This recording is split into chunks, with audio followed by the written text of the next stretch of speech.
오늘의 큐티 말씀은 잠언 23장 1절부터 14절입니다. 제목, 나의 삶을 지키는 지혜. 첫 번째 관찰입니다. 앞뒤 문맥 살펴보기. 잠언 22장 17절부터 새로운 잠언 모음집이 시작됩니다. 22장 17절부터 24장 22절까지입니다. 어린아이에게 가르쳐서 나이가 들어서도 떠나가지 않도록 하기 위해 바른 길을 가르쳐야 합니다. 지혜로운 사람이 되도록 좋은 것을 선택할 수 있도록 해야 합니다. 그리고 삶에서 멀리해야 할 것을 알려주고 있습니다. 잠언에서 말과 행동에 대해서 강조하고 있지만 듣는 것 또한 아주 중요합니다. 지혜의 말씀을 듣고 마음에 새겨 삶으로 실천할 때 비로소 하나님을 인격적으로 만날 수 있습니다. 무엇보다도 하나님의 말씀을 신뢰하고 의지하며 살아가기를 소망합니다. 생활에 있어서 하지 말아야 할 행동 4가지와 해야 할 행동 1가지를 설명하고 있습니다. 잠언 23장에서는 강한 사람들을 만날 때 어떻게 해야 하는지 말하고 있습니다. 강한 사람이란 연장자일 수도 있고 상급자일 수도 있습니다. 어쩌면 기회를 삼아서 성공하려는 사람도 있을 것입니다. 여기서 지혜로운 사람은 절제하는 것을 볼 수 있습니다.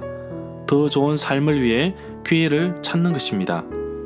약한 자를 대할 때 어떻게 해야 하는지 말하고 있습니다. 약한 자는 하나님께서 돌보시기 때문에 함부로 대해서는 안 됩니다. 두 번째, 해석입니다. 문단 나누기, 내용 파악, 중심 줄거리. 문단을 나눠보겠습니다. 1절부터 9절은 강한 사람을 만났을 때, 10절부터 14절은 약한 사람을 만났을 때. 내용 파악입니다. 1절부터 3절 단락에서 부와 관련된 10계명 가운데 6번째 해당되는 격언이라고 할 수 있습니다.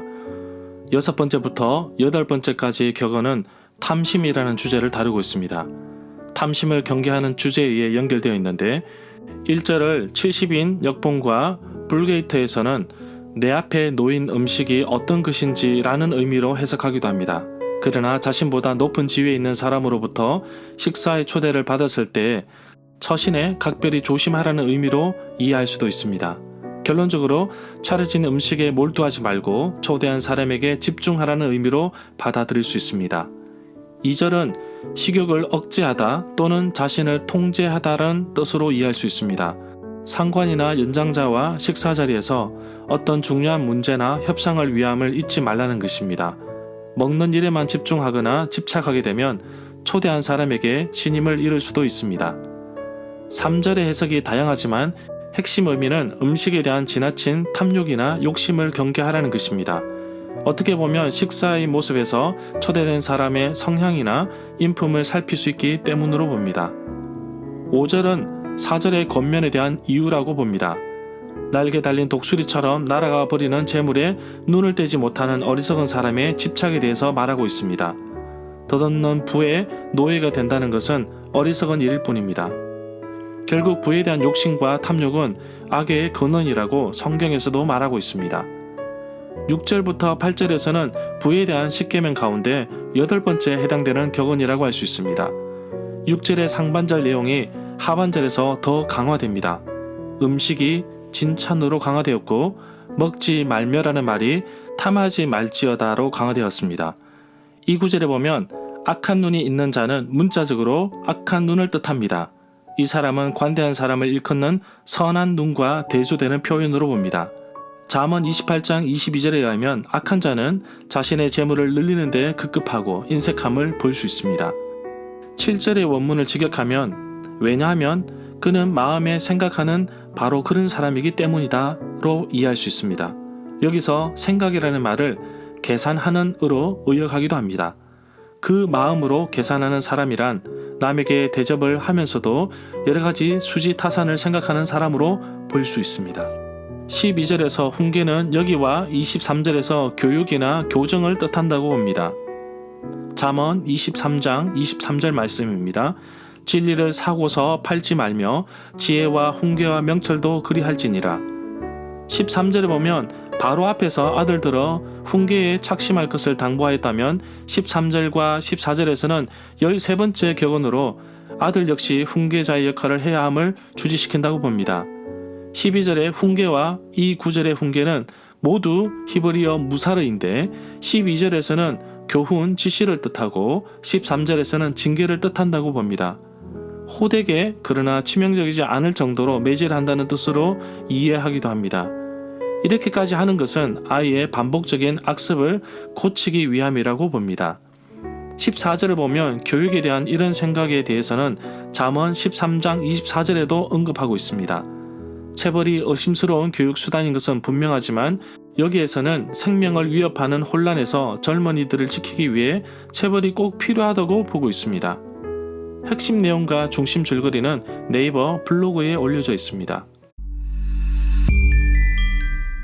세 번째 적용입니다. 내게 주시는 교훈.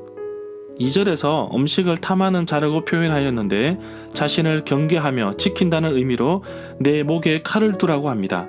오늘날 이렇게 세상 사람들 속에서 성공하려면 줄을 잘 서야 한다며 세상과 적당히 타협하며 살아가는 그리스도인도 적지 않은 것을 볼 수 있습니다. 그러나 성경은 우리에게 말씀하고 있습니다. 예수 그리스도께서 세상을 이기셨고 또한 이 세상의 것들을 사랑하지 말라고 경고하고 있습니다. 만약 이 세상을 사랑하면 아버지의 사랑이 그 안에 없다고 경고합니다. 그럼 세상을 향하여 우리는 어떤 자세로 살아가야 할까요?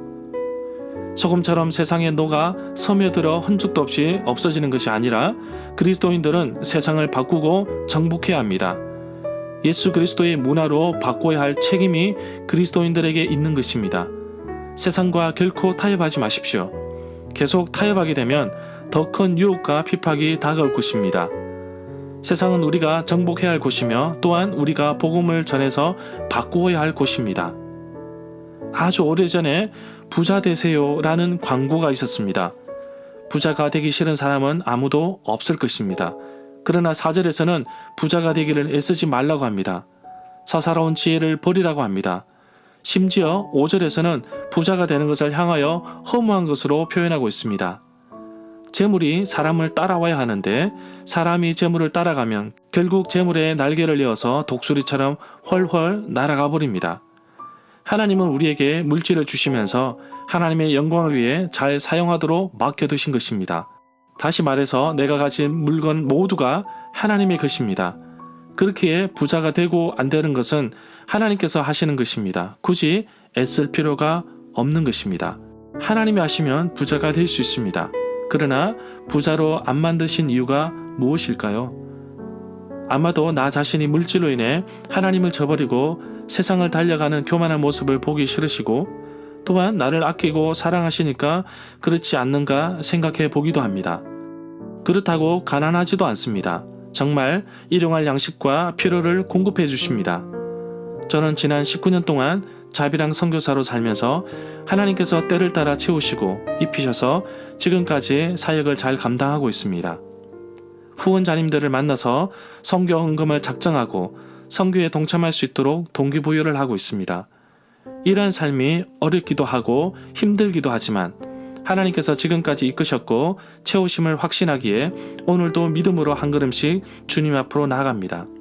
저는 내일 6월 14일부터 8월 13일까지 사역 동력자 개발을 하게 됩니다. 선교 사역에 물질로, 기도로 함께 동력할 분들을 찾고 있습니다. 믿음의 동력자와 함께 영혼을 구원하고 사람을 살리는 전도 사역에 함께 들어지고 싶습니다. 하나님께서 예비하신 동력자님들을 많이 만날 수 있도록 기도해 주십시오.